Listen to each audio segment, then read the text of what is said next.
প্রশাসনের কাছে সঠিক বিচার চাই, যদি সঠিক বিচার না করলে আমি জীবন দিলাম আমার ছেলে মেলে লইয়া। অনেক ভালো, অনেক ভদ্র ছেলে। শামীম ছেলে হিসাবে খুবই ভালো ছিল, অনেক ভালো, অনেক ভদ্র ছেলে, বুঝলি? আমরা মানে মাতৃকে বড় সম্মান দেয়। ওই ছেলেটা এইভাবে মারছে যেন তার জীবনটাই মানে আমার শেষ।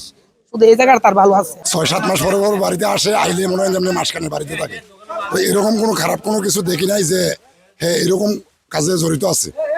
কি জানার পরে মারা হয়েছে এটা কোনো কয় নাই, খালি নিচে গড়তে বাইর করে ভালো মানুষ নিচে। তখন যে এমএন মারবো কেউ ভাবছে না। ছেলে মারছে নিয়ে অতটায় সেটা ঢাকা জমি মারে না।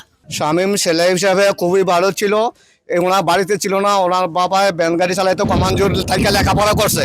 লেখাপড়া করার পরে ওনার চাকরি করছে, চাকরি করার পরে ছুটিতে আসছে। আসার পরে সন্ত্রাসী আবু কালাম নিয়ে এমন নির্মমভাবে হত্যা করেছে। আমাদের কোনো গরিব থেকে আমাদের কোনো বিচার নাই না সরকারের কাছে।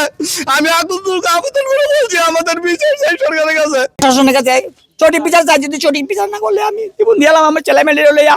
আবু কালাম ওই পারে আরো অনেক লোক, শামিন তো আমার শাশি শাশুড়ি বলতেছে কি বাজান দরজাটা খুলে। কেন খুলতাম? কই আমরা তো সুর ধরছি, অন্য সমাজের মানুষের বসে তো একটা যেভাবে একটা নীতি হইব, এই জন্য তারা রাখছি। তো এবারে দরজাটা খুললে সেটা হ্যাঁ লইয়া বাইরেছে, বাইরে আইসে তো ওই দিকে গেছে ওরা। এবারে ধাক্কা দিয়ে পানির মধ্যে ফালাইয়া পানি চাই দিবেন করছে, আর অনেক বাঁকাবিদ্য করছে, কইতেছে তো তার লয়ে গেছে। বাড়ির মধ্যে যাই কইতেছে কে কই আসো, কে কই আসো? আমার বাপ ভাইরা আমার ফুতেরে কেরা ধরে নিছে, আমার স্বামীরে ধরে নিছে, আমার স্বামীরে ধরে নিছে। এই জন্য আমরা সবাই করতেছি যে মনে ঘর থেকে এই এক পানির ফাতিল আছে, মনে ফাতিল মনে নিছে। পরে আমি সকালে আইসি, আইসা দেখি এভাবে তারা নিচে মারছে। এরপর গেছি আমি প্রায় 8টা বাজে।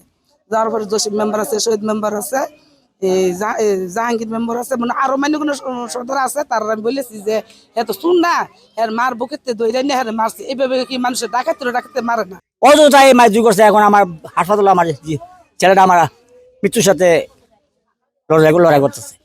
এরপরে আমার ছেলেটা আমার তো টাকা পয়সা নাই, আমি দিন খাই। এবার 10 থেকে টাকা লইয়া বুঝলেন, আমার জীবনে যে এরকম হয় নাই। আমার 10 থেকে টাকা লইয়া 10 টাকা নিয়ে চিকিৎসা করতেছে। আমি যে কি বলছি সেটা আমি জানি, আমার কোথায় জানে। আর আমার অযোধ্যা আমার ছেলেটা নিয়ে মায়েরা বাপরা দিছে। আরে মানুষ কি মানুষ, তোরা মানুষ নাকি তোরা টাকায়? আরে তোরা কেন আমার ছেলেটা মারলি? আমি একটা বড় কষ্ট করে ব্যাঙ্গারি চালাইয়া পাত্তা চিলে আবার করাইছি। আজকে তোরা কেন আমার পুত্র মারলি অযোধ্যায়? ভালো ছেলে আমাদের এলাকার, মানে সে শিক্ষিত ছেলে। স্বামী পড়বে সত্য ধরে তাকে গড়তে নিয়ে আবু কালাম এবং সুমন তার সাথে আরো লোকজন নিয়ে তাকে মারধর করে। আমরা এই বিষয়ে থানায় একটি মামলা করি। এখন পর্যন্ত আমাদেরকে পুলিশ কোনো আশ্বাস দেয় নাই। এই শামীম চাকরি করে, উনি ঈদের ছুটিতে বাড়িতে আসছেন। তারে কেন এই ঘর থেকে জোর করে ধরে নিয়ে স্কুলের মাঠে তার বেদম প্রহার করছে। প্রহারে সে ক্ষত বিক্ষত হয়েছে।